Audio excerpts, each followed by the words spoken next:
He's 45 years old. He's between 10 and 20 pounds overweight. He works a little too much. He loves his family, and he doesn't get to see them enough. That's who I'm always talking to. That's who I'm always selling to in my business. No wonder I feel like he's not really talking to me, because he kind of isn't.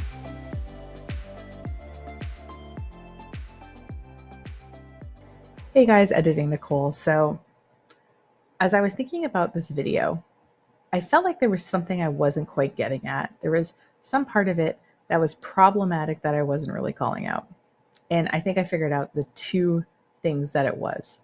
Now, in the previous video where I talked about Jeff, his demeanor was so over the top that it was easy to kind of notice his attitude. And in this video, he's a lot calmer. He's communicating, well, clear-ish anyway. And what I realized is that there's two things that kind of bother me about his approach here. And I want to see if you notice them too, so I'm pointing them out now. Number one, I'm going to spoil it. He talks about setting up customer personas.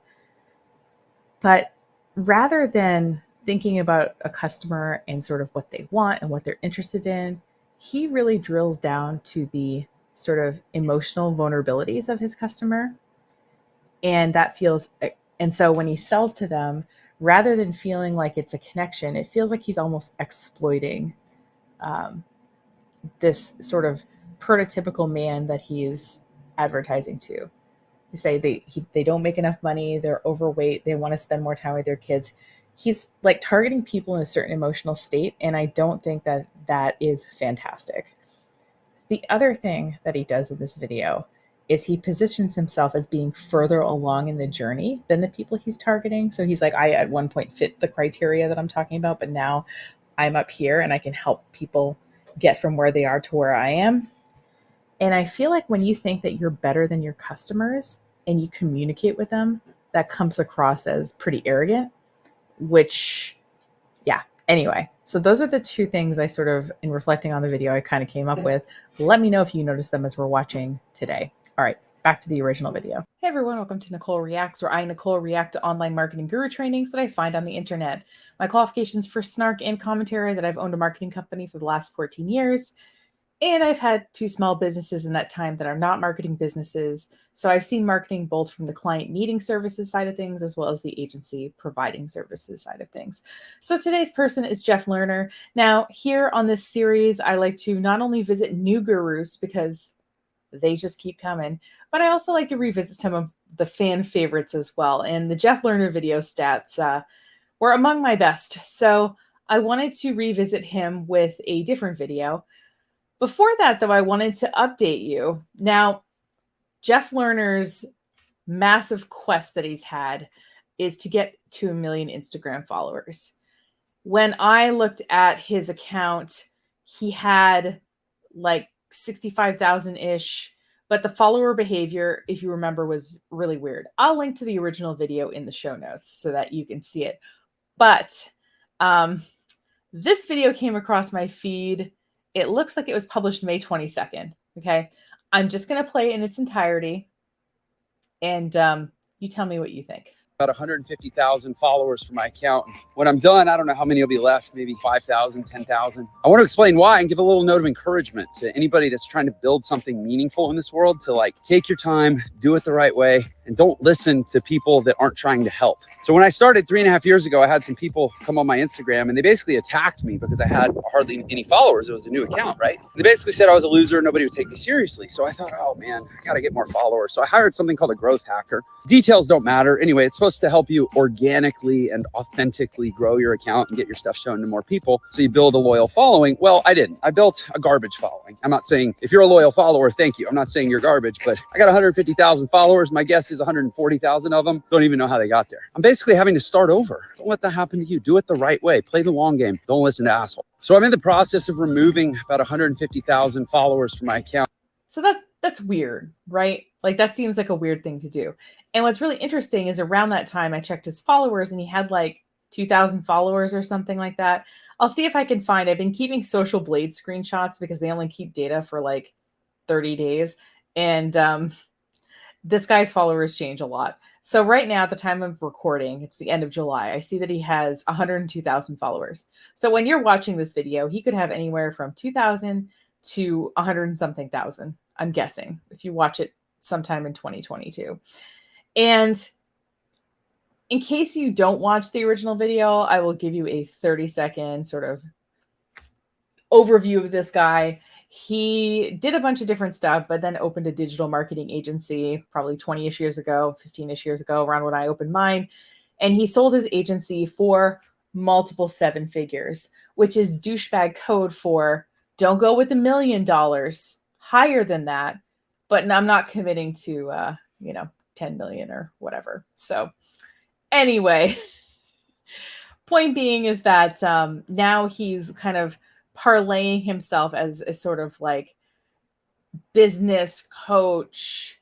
You can pay him for a course or a membership into his Entre Institute kind of thing. And what's hilarious is the other day I actually got served a YouTube ad. It was great. I wish I could have screen recorded it, but I will describe it to you for your amusement. So in it, there is a nondescript package delivery person. I think they're supposed to be UPS, but the guy is just wearing, I don't know, brown and carrying a box. And he walks up to Jeff Lerner's house to deliver a package, and Jeff Lerner answers the door. And the package delivery guy says, "Hey man, like I see you're always like getting stuff and you're always at home. Like, can I ask you what your secret is?" And the acting was as good as what I just did. Like, it might have been slightly worse, but it was, anyway, if I can ever screen record it, I will happily put it in here. But in case not, hopefully that gave you the picture of what the ad was like. So today's video that we're going to react to is called The Number One Rule of Online Marketing. Forget this and lose everything. It is 25 minutes and it's on Jeff Lerner's channel. As usual, the original video as well as all the resources will be linked in the show notes. Without further ado, here's Jeff Lerner. All right, so quick scene check. We see that he probably is not going to have a guru trailer, but this is pre-recorded. Sometimes with these more philosophical videos, it's hard to do a content to shilling ratio because it's hard to tell where the content starts and the shilling ends. So I'm just going to kind of keep an eye on the clock generally on this video. But I'm very curious about the number one rule for online marketing. I'm going to make a prediction here. The kind of obvious one is have a way for people to at least start the transaction online if you're selling something. So I get that most people, like if you sell ice cream, like maybe you want people to buy that in person. So, it doesn't melt by the time they get there, but maybe you want a way to start facilitating the transaction online. Maybe you're selling gift cards. Maybe you're letting people book parties or, your porch to have an ice cream party in the summer. I don't know. Anyway, so I would say that the thing with online marketing is you just have to be really clear with what you want to sell so that when someone asks you, you can sell it to them. But I think that what he's going to say probably, which is more, I guess, common sense and vague, is to like kind of be authentic. So don't, pretend you're someone else or whatever. That's probably what he's going to say. So let's see. What's up, world? Jeff Lerner here. And in this episode of me talking on YouTube, we are going to be answering the question of what is the number one rule of online marketing? That rule without which all online marketing is doomed and with which all online marketing, and frankly, I would argue all marketing, is destined to succeed. A little bit of a cliffhanger. I'm going to tell you the rule in just a moment here. But first, I'm going to tell you some things that are not the rule or that are not nearly as important as a lot of business owners, entrepreneurs, marketers, etc. seem to think they are. I will say his demeanor in this video is infinitely better than it was in the live stream. You can go check that out if you want. That was the first video I reacted to. It's linked in the show notes, but already he's a lot more likable here. I'm just going to say that. First of all, your qualifications are not your business. A lot of people say, I'm a certified this and that. I'm a certified life coach. I'm a credentialed chiropractor. Well, yeah, if someone's going to be doing medical stuff on me, I want them to have, I don't know, passed some exams and gotten certifications. I will say your credentials are important, but you don't have to hang on them all the time. I think it's important that they're visible, but I don't think it's important that you drill them in necessarily. But yeah, I kind of disagree with him on this one. I'm a PhD in astrophysics. What does that have to do with anything? That's not your business. Nobody's going to pay you to look at your diploma. Nobody's going to pay you to take a picture of you smiling with your certificate or whatever that is. Also, these people who have less education or no kind of traditional education tend to really disparage people with education. Like usually these people have a little bit of a chip on their shoulder about education, and it's kind of noticeable here. Even your service is not your business. You say, oh, well, I'm a dentist, I fix teeth, or I'm a painter, I paint houses. Even that is not your business. Your business is to sell. Your business is to market. Product fulfillment. Say, I sell, boomerangs. I import boomerangs from China and I sell them online. And would you import them from Australia? Just if you were going to go with the boomerang thing. My business is I send people boomerangs. Nope, that's not your business. Your business is sales and marketing. What did I tell you? Sales and marketing is the only business you have, and everything else is the circumstances or the criteria or the environment through which, or which facilitates or legitimizes or delivers upon your sales and marketing. I agree that sales and marketing are important, but it's also important that you do the thing that you're selling people well. Like, you could be a great marketer, but if you're an awful dentist, word is going to get around. I will say I agree that most people de-emphasize how important sales and marketing are, but I wouldn't say it's more important than what you do as the core part of your business. And the nice thing about thinking about it this way is that it gives you a unifying principle. And the reason I'm setting this up this way is because when I tell you what is the number one question of all online marketing, it's going to make sense in this context. Because again, sales and marketing is a unifying principle. It's so handy because it simplifies everything you do in your business. And the intent of this video, I don't know if sales and marketing simplifies your business. I think it makes it so that you have customers, and cash flow obviously solves problems. But I feel like this sentence is a little bit superficially simple because I don't quite, I'm sort of extrapolating that that's what he means, but I'm not entirely sure. and I'm going to elaborate on this here in a bit. The intent of this video is not actually to teach you how to market online. If you saw the title of this video, you might have gone, oh, I'm going to go watch that. He's going to teach me how to market online. It's not that at all. The intent of this video is to convince you, hopefully to inspire you to adopt this belief system that sales and marketing is the great unifying principle, and that this one question that I'm going to share with you is the only question. And that once you embrace that and you align everything else with that, then the question isn't, well, how do I market? The question is simply, given my options in the moment, are they consistent with this question? And if they're consistent with the question, then it all gets so easy. So again, this video is not going to teach you how to market. It's going to simplify the concept behind marketing to the point where every how-to question, how do I do this? Should I do this? What's my target with this? Every question related to the how has an obvious answer. Because if the underlying principles are strong enough and they're sound enough, all you ever have to ask is this in alignment with the underlying principle? You know, when someone is getting an award, but we don't know who it is, and instead of telling you who the person's name is, they have somebody go up and give a really long speech. And so the whole time you're trying to like, okay, they were like an 8th grade teacher. Oh, and they also coached. Maybe it's so-and-so. Oh, wait, no. Because then now they mention that, I feel like the whole time you're trying to hold all these things in your head while you wait for what they tell you it is. And that's how I feel like this is the point I'm at with this video. Just tell me what it is, and then I can go back and think about it. But I'm trying to hold on to all this while also remembering that I don't know what I'm comparing all this stuff to yet. And if you get the principle right, you'll always get the answers right, okay? So that said, let's dive into more discussion on the number one question in online marketing. Oh. Yeah, he was a piano guy before he was a marketer.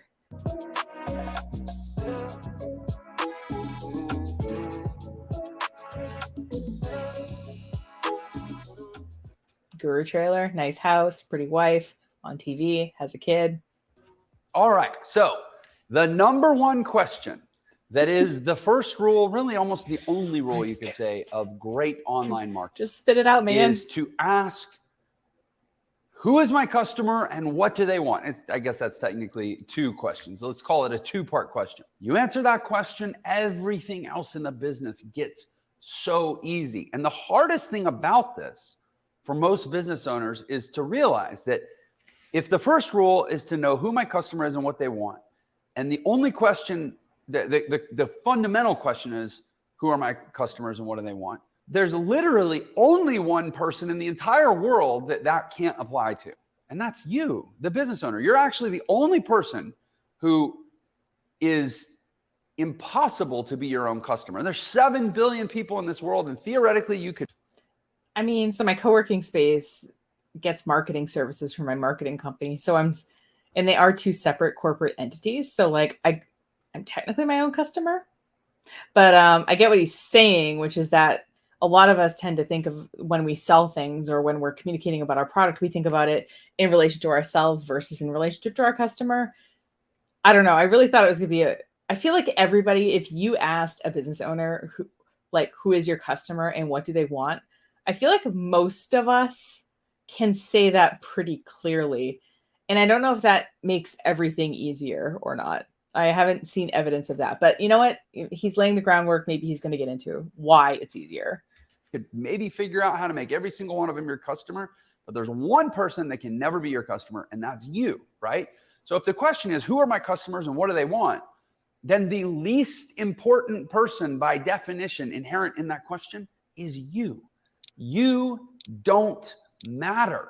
This is the hardest thing for most business owners to really, really wrap their minds around, in my experience. And I've helped thousands of people start their own businesses. You don't matter. Yeah, no kidding. See, I guess I grew up in a family that had a business, and I knew I went into business ownership knowing that I'm literally the least important person because I have a bunch of customers, and to them, their project is my only project. And I have staff and colleagues who I have to get things for so that they can do their jobs and support them with training or feedback. I am the least important person here. And it's very much like, if you're going to run a business, you just can't do whatever you want all day. It's very much a sort of servant leadership kind of thing if you're going to be in business for the long haul. Because, people want what's convenient for them. And while there's nothing wrong with you having healthy boundaries about, say, when you work or whatever, I meet these people and they say like, oh, I'm going to own a business so I can do whatever I want. And I'm like, good luck with that, because I have hundreds of bosses. That's how I feel like every customer that we have or could have is a boss of me. And I need to just balance my time for all of their best interests. That's my job. So, you are the least important person. And I don't know why that would be hard. It kind of makes sense when you think about it. What you want doesn't matter. Your opinions don't matter. Your beliefs don't matter. Your beliefs kind of matter. If you want to run a business with certain ethics and morals and ideas, your belief system and stuff matter because that creates the culture for the workplace. But in the end, you're serving your customers. Except insofar as they create alignment or resonance, right? Or resonance, or have an attraction quality to your customers based on who they are and what they want. Your personality, your interests are only relevant if they match your customers' wants, or if they speak to your customers' wants. And, I've learned. I don't know if it's so I like watching 90 Day Fiance, and I've mentioned it in a couple of live streams, and I've had people either message me privately or leave comments. And like that, the fact that we have this shared interest in this terrible reality TV show was just kind of a point that made them want to reach out, or made them sort of think I was fun, or I don't know, whatever they thought for me watching that show. So I don't know if it's that they don't care. I think your personality is important, but I don't care if my dentist likes 90 Day Fiance or not. I really care if they can fix my teeth, Learned this through trial and error. I've learned this through study. I've learned this through mentorship. I've learned this through counsel from some of the greatest marketers in the world, people that have done hundreds of millions of dollars in online sales that I've had occasion to get to know. I can say through trial and error that what I found is the only way that who I am really matters, and in fact, the only way that who I am becomes an asset in my business, is if I create all these other components of my business. If I create my products, if I create my service, if I create my language, if I create my messaging, and I create my methods, my outreach formats, my scripts, everything in my business, if I create it in a way that resonates with who my customer is and what they want, and who I am and what I want is in alignment with that, then who I am and what I want becomes relevant. In fact, it becomes an asset. But if who I am and what I want isn't in alignment with who my customer is and what they want, then who I am not only doesn't matter, but it'll actually be detrimental for me to infuse into the conversation. Let me give you a kind of a concrete example. That would be helpful. If I'm selling little baby stuffed dolls for babies, and I try to consider what would be fun for me to play with and somehow infuse that into the conversation, I am probably doing a disservice to the mom or maybe the parent who's trying to get a toy for their kid, because they're like, who is this guy? And why are we feeling what he wants? Even if I'm not explicitly saying it, why are we feeling it in the conversation? All that matters is who the customer is and what they want. And frankly, that's a good example, because the customer is not the baby that's going to play with the doll. The customer is the parent who wants to keep their kid entertained while they play with the doll and keep their kid safe. Again, to sort of put a fine point on it, the first rule of marketing is to know your customer, know what they want, figure out who they are, figure out what they want, and then focus on that obsessively. When I say figure out who your customer is and what they want, I mean literally create what we call a buyer persona or an avatar. Create in your mind one singular person who wants very specific things, and build your entire business to sell to that person. I'll give you an example of my business. Yes, I'm I sell very curious about entrepreneurial that. education. Sells entrepreneurial education. I'll be curious how narrow he gets with his audience. And I teach a lot about how to build a business on the internet. And that's frankly a pretty broadly relevant product. Pretty broad. I mean, there's a lot of people in the world who are interested in generating, side income or building an online business. Yeah, but do you specialize in e-commerce? Do you specialize in service-based local businesses? Do you specialize in helping people with affiliate marketing? These are all different things related to that, but they do allow you to specialize if you communicate them. I don't know what this guy's specialty is, so whatever he says, I'll be genuinely surprised. Some of their time when they're not at work, maybe eventually replacing their income so they can quit their job, understanding more about this digital marketing stuff that they hear all about. There's a huge market of people that are interested in what my company Entra offers. But if I go try to sell to that world, if I, and backing it up, if I try to know that world and think about what they want, they don't want anything. They don't exist. They is a collection of individual wants. They are a collection of individual people. The only thing I can ever actually know is one person. You can't say, oh, I know. If somebody says, oh, do you know Joe? You say, yeah, I know Joe. We're great friends. We talk all the time. I know him really well. You say, do you know Joe, Mary, Sue, Bob, Phil, and Willis? Well, I know Joe really well. I know Sue not so well. I know Phyllis or Willis, or I forget all the names I said. Like, individuals. You don't know a group. So to say, oh, I know my customer is all the men and women out there between 25 and 70 who want to generate some additional income and learn about online business. No, you don't. That's not a person. You can't know that person. You have to create one person, and you have to know that one person, and you have to know what that one person wants. And you have to focus obsessively on delivering to that one person what they want, and let everyone else in the marketplace either be in alignment with that one person that you're speaking to and you're selling to, or let them not. And simply, so your goal as a marketer is to make sure that you're defining that one person in a way that is the most congruent with your business. And so I'm really curious how he is going to niche down from I help people sell things or, build an online business. That's way too big a market to I'm curious how he's going to tell us about how he figured out what subset of that he's attracting. If you're selling a product that is, I don't know, let's say you're selling environmentally friendly filters for goldfish tanks, saltwater goldfish tanks greater than 600 gallons. And so your one person is, I'm selling to Stu, who has a giant saltwater tank in his house, and he's obsessed with goldfish, but he also cares about the environment. Stu may or may not exist, and there's probably not a whole lot of people that are going to vibrate and go, oh, I'm just like Stu. That makes sense. That speaks to me, right? But it's also really important to think about, like, what magazines does Stu read? What movies are saved in Stu's, Netflix or whatever queue? What kind of car does Stu drive? Like, I mean, really getting into, like, who is Stu, I think is really good. So then you go, oh, I may not have a viable business.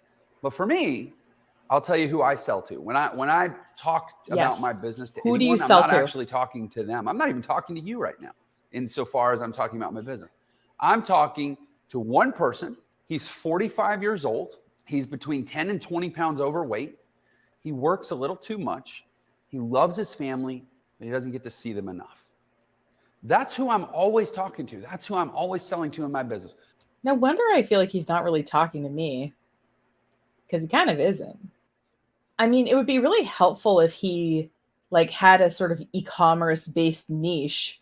Like, I help people sell products that they find, in resale shops for a profit, or I help people start lawn mowing, groundskeeping, sort of, trades positions, working for residential and commercial clients. I don't know. I feel like he'd be a lot more successful that way. But yeah.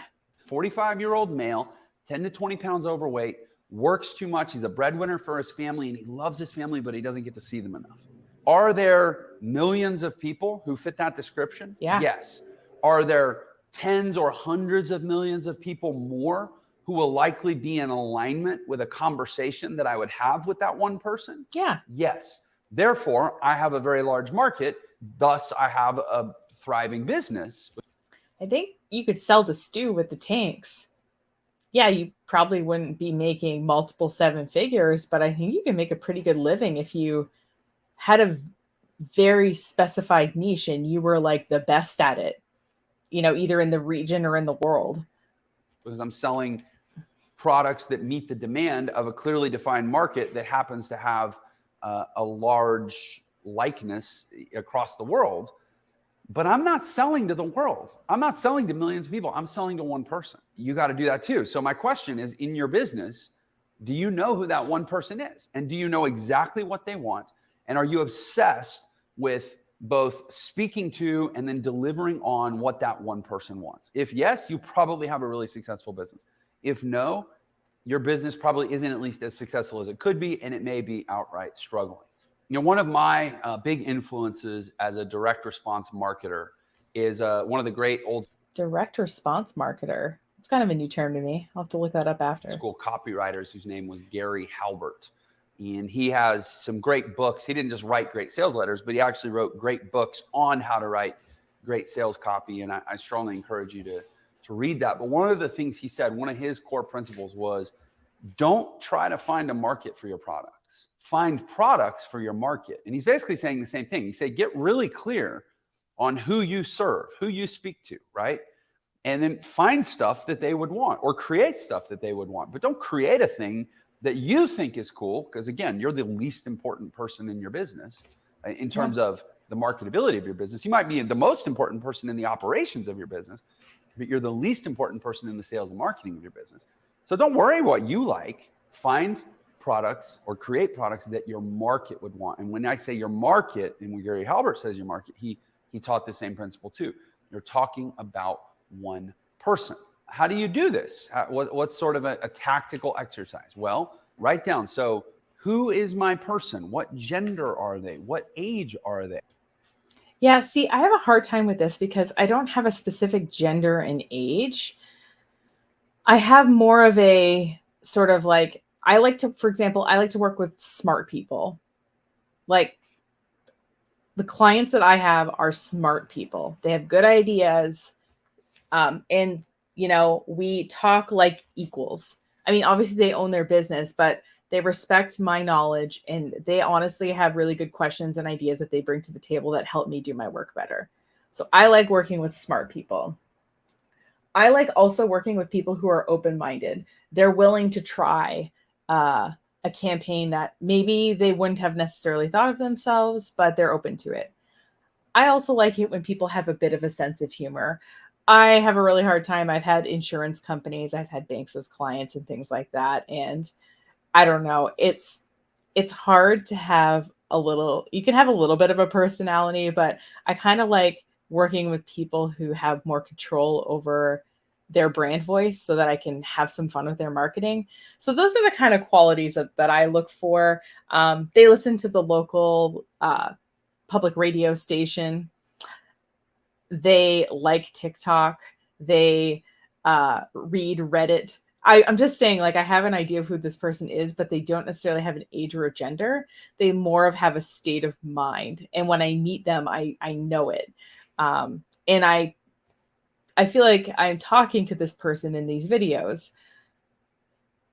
And these videos have gotten me a couple of clients because I think, I know we're not having an actual conversation, but like you get my vibe and that you either like it or you don't. So yeah, I mean, if you really want to niche down with like a specific archetype and what their body looks like and everything, that's fine. I also think it's okay if you think of personal qualities and are specific in those, media consumed, what kind of cars they drive, what kind of, what they think about different world events. That I feel like that kind of stuff too can also be really important. Where do they spend their time? What's their marital status, their family status, their employment status? What's their income? What do they want? What are they struggling with? How do they feel? What time do they wake up in the morning? Take what he's saying that's useful and leave the rest, I think. But if you can't picture someone as a certain race or gender or age that you're going to work with, I think that that's okay. And then ultimately, how can I help that person? And I think this is really an important step that a lot of people skip over, is there's kind of an assumption that once you define the avatar, you can naturally just intuit what they want, right? That that person, so therefore you know what they want. No. So here's the thing. If you're describing a person that isn't yourself, then it's naive to assume that you know what that person wants. So again, I say 45-year-old male, 10 to 20 pounds overweight. I say works too much. I say doesn't see their family. There's some things that I am pretty close to in that I'm a 41-year-old male. I'm 41 too. At the time I'm shooting this, but I'm not overweight. My health isn't a challenge for me. It's not something Weight and health are not the same thing, Jeff. We know that. that I struggle to balance or find the time for. Also, no one owes you health. That was ableist of me to say. Sorry. Go read What We Don't Talk About When We Talk About Fat by Aubrey Gordon. Great book. But yeah, size does not equal health. Yeah. And I do love my family very much, but I don't struggle to be able to spend time with them because I've kind of advanced down the solution path that I think a lot of my avatar would be looking to go down. It would be naive for me to assume that I know exactly how that person feels. Yeah. Because I'm not in the same place. Even if I'm of the same demographic in certain ways, I'm not in the same place maybe as the person I sell to. What do? Well, talk to them. I need to ask them. I need to ask those people what they want. The less you are like the buyer persona or the avatar of your business, the more you have to actually go ask them. And that can mean a lot of things. That can mean picking a persona, speaking to that persona, generating leads based on that persona, and then asking people to self-identify, asking them to fill out surveys, asking them to let you know if you hit the mark or not with your messaging. The other thing you can do is if you have a sort of persona. So when I started my business, the persona of the person I was thinking of was, okay, she's a middle-aged woman. She owns a business in Down East Maine. She drives a Subaru. She listens to NPR. She is interested in the arts, whether she's an artist herself or just as a patron of the arts. So she's like creative. I didn't specify marital status or kids or anything. And so what I did was I actually had some clients I really liked working with. And, you take them out for coffee and you just talk to them and you say, hey, like, I'm looking to, expand my business. I'm looking to serve people better. Like, what did you like about working together? Are there certain things that you wish we offered as services to our clients? Um, if I was giving a workshop on one of these topics, you'd be interested in them. You can make it more casual than like a survey or a lead generation ad if you actually know some people who fit the profile. And I think they would think that that was nice of you to do, taking them to lunch or something like that. Like I said, if you're friendly. Um, but yeah, so there's multiple ways to get this information. It doesn't have to be this formal. There's a whole school out there. I'm struggling to remember the guy who created it, but it's called the Ask Method. Ryan Levesque. Sorry, blanked out. Ryan Levesque, genius marketer. I've actually spoken to his organization. And I actually had his business partner on my show, so it's embarrassing I forgot his name. But he created the Ask Method. Pick one person that you think maybe your business should be built around and go ask that person as many questions as you can. Get to know. That's a method. I guess I also came up with the method because that makes sense to me. You're just trying to get information from this person. You want them to use words they would use to describe their problems and things like that so that you can dig in more. Know them as well as possible and then tweak your offer. And he builds whole entire funnels that are based on having people self-identify one step at a time to essentially profile themselves into alignment with your product. And then ultimately you can apply it in reverse and tweak your product to be in alignment with your leads or with your prospects, your customers, right? And so that may sound, a little bit more intricate, and it is. But I definitely encourage you to look up his stuff. Ryan Levesque, it's Levesque, and his Levesque, Bishop. work is under the umbrella of the Ask Method. As a starting point, there's a pretty simple way that you can go do this research. You just have to ask yourself, where are those people found? Where would I find a person, in my case, where would I find a 45-year-old male who's 10 to 20 pounds overweight, who works a lot and doesn't get to see his family as much as he wants?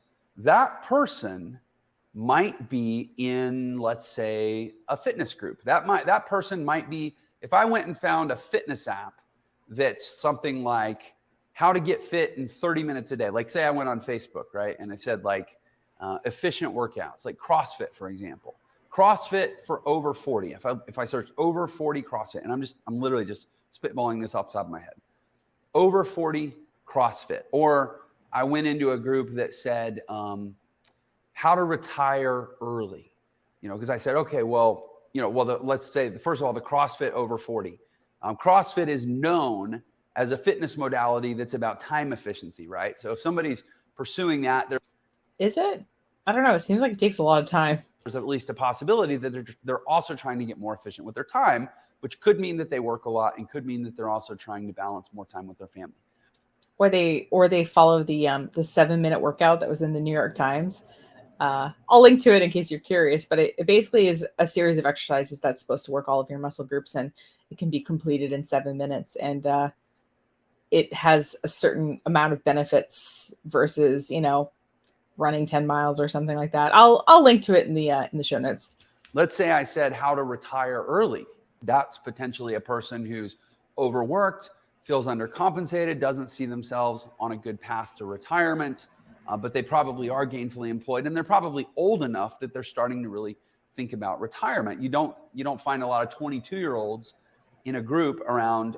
Yeah, you do. Early retirement. You kind of do, actually. They're not there yet mentally, right? So being, sort of a detective, right? Thinking through and figuring out, okay, what's a reasonable place to find this type of person? And then go into the group and literally ask questions. Just ask questions based on.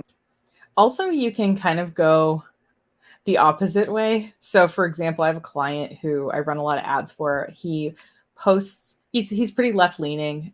He's an author. And so when I run ads, I exclude people who like Joe Rogan.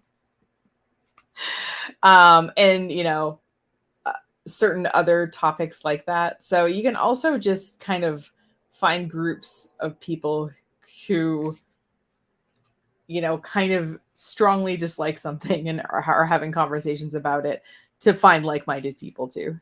And remember the other part of it, you know, your customer, you know what they want, and then you also have to know like how you can help them, how you think you can help them, and then go find those people and get clear on whether or not they're interested in the solution. Another great place to do this is YouTube channels. Who are the influencers that are already speaking to the avatar that you want to target? Literally go to their YouTube channel, find those people commenting on the video content, and right there in the comments, ask questions, get feedback. My God, I'd be so annoyed if someone slid into my YouTube comments and tried to pump people for information. That would be really annoying. I think he also retargets people who watch his videos with ads. That's based on the delivering the box and, gee, sir, do you mind if I ask you, how do you make all this money? You can do this in Reddit threads online. You can. Oh, I know. If you want some fun, search Jeff Lerner on Reddit. I mean, there's not a subreddit for him because he's like not big enough, but there's some interesting posts about him for sure. You know, there's a million ways to do this online, and just, you know, be deliberate, be intentional, take the time, and tweak that buyer persona or that avatar to the point where you really think you've nailed it. And then practice. And I like to go live a lot. I like to create videos like this and also go live on Facebook and practice having conversations directly with that one person. Literally in your mind, create a picture of that person and talk to that person. And like, imagine that you're sitting down having lunch with that person, figuring out who they are, what they want, and ultimately presenting your solution. And the more you do that, the more, again, the idea here is to create simplification, you know, unifying rules, unifying principles that simplify everything, right? If you know that you're always sitting down having a conversation with that one person, it's going to make a whole lot of other how-to questions and what should I do questions a lot more obvious. You say, well, I'm trying to connect with this one person, right? It's a unifying principle.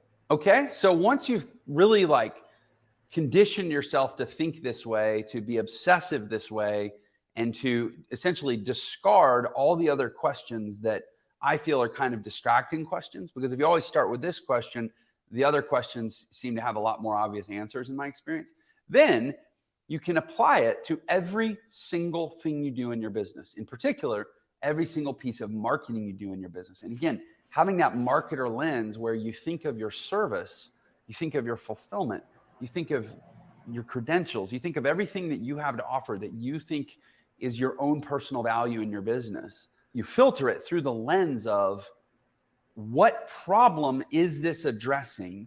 How effective is it at communicating the solution to that problem to this one person that I'm promoting to? And how credible or believable is that solution? It's so easy. You know, people say, Jeff, how did you scale these businesses so fast? You know, I've done 3 different business models online, scaled them to 8 figures, 2 of them to multiple 8 figures. Multiple businesses? Like which multiple businesses? There was the marketing company you sold. Hold on. All right. I had to look. He said he did this with 3 businesses. I had to actually check. I just want to point out the headline. Meanwhile, I'm striving to become the first billionaire founder to deadlift 3 times his body weight and perform at Carnegie Hall. Seems really specific, which I can appreciate as a goal person. Anyway, so let's scroll down and let's look at his work experience. So let's start from the bottom, show all 8 experiences. Okay, he has had 8 experiences. Okay. Musical director, Better Being Bad, LLC. So he wrote a musical, okay. And then he founded WHA Mobile, a mobile marketing firm. Okay, so we've got the mobile marketing firm. And then he is a head of operations for ProU. So it doesn't sound like he owns that. The head of operations sounds different. So we have the co-founder of the mobile thing, founder of X Early, which is the digital agency.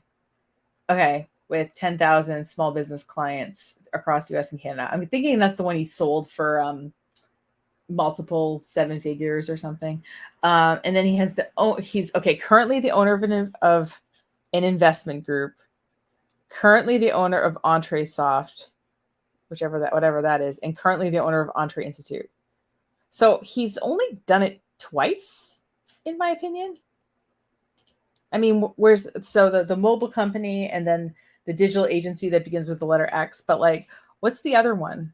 I'm not sure. Like, genuinely curious. I wish when these people gave examples, they gave the full example. That would be really helpful. All right, let's continue. Figures. 2 more business models online to 7 figures. Jeff, what, so you have this golden touch. No, I don't have a golden touch. I'm really, really good. And by the way, I used and lucky to be really, really bad. And I got tired of sucking. And somebody explained this to me and I was like, well, let me try that. And I found the more I did it, the better it got. I'm really, really good at figuring out who I think I'm talking to, validating who I think I'm talking to, and then obsessing over delivering the solution to that person of what they want. So the 45-year-old overworked family man who wants to make more money. So you try to find ways to help him make more money. And those products are to join your Entre leadership group or program so that he can learn to run a business. That's it. Every single thing in your business, every single piece of marketing collateral, every word that comes out of your mouth, every word that you write, every image you publish, every service you offer. If you're a dentist, for some reason I always go to dentists in my mind. If you're a dentist, all the marketers do. Essentially, you have 2 jobs. One is to get them out of pain, and 2 is to make them look better. That's all people want from their dentist. Is like, can you fix my teeth so I'm more comfortable when I smile? And I got this sore spot back here. Can you make it go away? That's it. And run everything through the scan of, am I making this person feel better about themselves? Or am I reducing their pain or their anxiety around future pain, or even their anxiety around being in pain in the chair while they're at the dentist? If you just run everything through that, forget about all your fancy training. Obviously, call on your fancy training as a way of creating those solutions and conveying those solutions. Yes, please call on your fancy training when you're drilling my mouth. But forget about that. Like, it matters. Nobody cares how many hours you spend in school. Can you take away their pain? Can you take away their anxiety? And can you make them feel better about themselves? That's your only job as a dentist, right? And run everything through that scan. And by the way, as a dentist, it's no different. You as a dentist, you as anybody else. Who's the one person? Is he a man? Is she a woman? Is he 50? Is he 25? I would recommend you sell to the 50-year-old because they tend to have more money. They tend to have more dental problems. They'd be willing to invest more. They tend to have better insurance. Just run everything through that lens. And people might say that's kind of mercenary, Jeff. You're such a capitalist. Yeah, I am, because money is energy. Money is impact. Resource-less existence is terrible. Yeah, you don't need infinite resources though, but you need enough to feed and clothe and house yourselves, you and your family. But yeah. Okay, so quick recap. The number 1 rule of marketing is... Oh, we're going to have a recap. Maybe I won't have to summarize what we learned at the end. ...is to know your customer and know what they want. That's it. You do that well, and you strip away all the other things that feel important or feel maybe meaningful to your ego. Like, well, yeah, but my brand or my color, I need to tweak my logo, or, I just, none of it matters, man. Yeah. I mean, I think it matters in the way that, like, if your logo, if you don't like it or you don't consistently use it, that can not really help things. Or if you're really confident in your logo, maybe you'll kind of show up differently in your business. So I do think that stuff is important, even if it is for just the person who owns the business. Does it deliver a better experience to that one person who's looking to solve that one problem? If so, it's the right move. Okay, I hope this helps. If you are into more content about how to have an awesome life, how to scale a business, how to leverage the internet, how to improve your financial situation, how to balance your life, ultimately how to achieve the maximum awesomeness of your life, then I'll invite you to subscribe to my channel.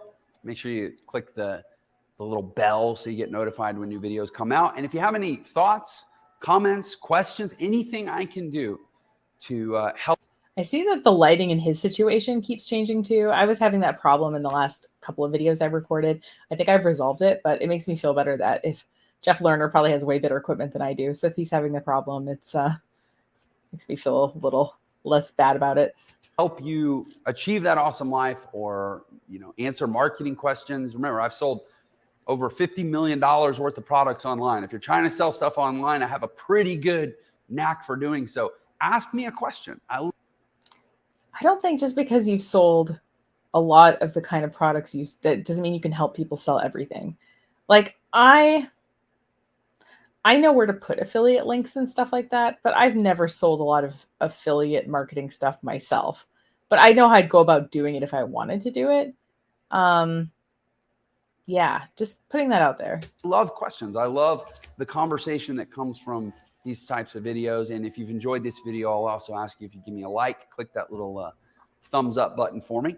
If you want to get a free community where you're surrounded by people that have similar goals, similar desires, and are trying to up-level their life as well, you might check out our Entre Nation group on Facebook, totally free. Go to Facebook and type in Entre Nation, ENTR Nation.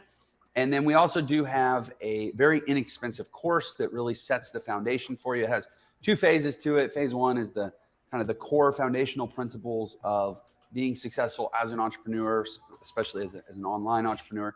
And then the second phase covers the 3 different business models that I've been most successful with online, and kind of helps you understand them and be able to steer yourself into them and be successful with them. And that's called the Entre Blueprint. And there's a link for that below this video as well. Okay, thanks for your time. I'll look forward to seeing you on the next video. Take care. All right, so I opened up Jeff Lerner's website and I clicked on the Entre Blueprint to just see what it was. It looks like the course is $37. So I will say that is affordable. I'll give him that. When he said it was an affordable course, I actually want to check that it was. And I don't know. I don't think you necessarily need this, but it has a list of all the things you get. And just so you know, as just a regular consumer, you see the little thing popping up on the lower left-hand corner of the screen that Robert from San Jose, California recently bought the course and stuff like that. You can fake these. Okay. I'm not saying he is. I'm just saying that I installed one of these on my e-commerce site and it was like, oh, do you want to start writing some fake ones to start off? And I was like, no, I don't want to write fake ones. I want them to be all real sales. So just know that you can actually pretend you're getting more sales than you are. So I didn't dislike Jeff Lerner in this one as much as I disliked him in the last one. I think he's like pretty arrogant to just assume that, he got to where he is in business because he decided to just stop sucking. I think there's a lot of people who are actively trying to do a good job marketing or building a marketing agency. And just because they haven't seen 8 figures of success does not mean they're not good at it. So what did we learn from Jeff today? Well, we learned 3 things. He really held this one for a long time from us during the first 5 minutes or so. But basically, the number one question, if you're an online marketer, is who is your customer and what do they want? And knowing that is key. And if you're trying to get at who that is, it can feel overwhelming to think about everyone in the world, right? So what you want to do is have a detailed customer avatar or detailed profile of a specific person. And this specific person may or may not exist. But the more detail, the better, because the more you know about this person, the easier it is to picture them and to be able to talk to them. And then he said, you should practice having conversations with this person, whether it's in a live stream and it's a one-way kind of conversation, but you're thinking of that person as you're doing it, or whether you use the ask method by Ryan Levesque and basically take out, find someone who fits this avatar, take them out to lunch or something, and just ask them a bunch of questions and learn as much as you can from them. So does Jeff Lerner know what he's talking about? Well, honestly, he's run 2 digital marketing agencies, one a mobile-based marketing agency and one just a general digital marketing agency. So I would say that he probably does know what he's talking about. If you don't want to learn from him though, that's fine. I certainly don't. Then again, I'm not his avatar either. Thanks so much for watching. If you liked what you're seeing, I hope you consider subscribing to the YouTube channel. New videos every Friday at noon Eastern Standard Time. And if you have a guru you want me to react to, I hope you leave it in the comments. Even a specific video is totally fine. Or if you're more shy, you can fill out the contact form at the website. That does come to me, and I'll be able to see it. So have a great rest of your day, and I will see you next week. Take care.